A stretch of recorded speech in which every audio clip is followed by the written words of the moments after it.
digitizing the physical world was the thing.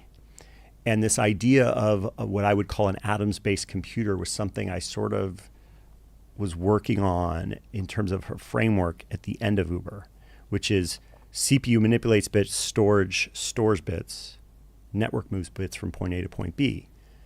Okay, well, CPU manipulates bits. What manipulates atoms? That's manufacturing. Storage stores bits. What stores atoms? That's real estate.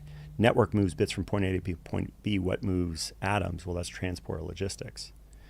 And those now are your three core computing resources in an atoms-based computer. And you know what? Everything you learn in your computer science curriculum, everything you learn in engineering, it plays in the atoms world. Same frameworks, all the data structures, all the algorithms. It works exactly the same. And routing algorithms. Oh, totally.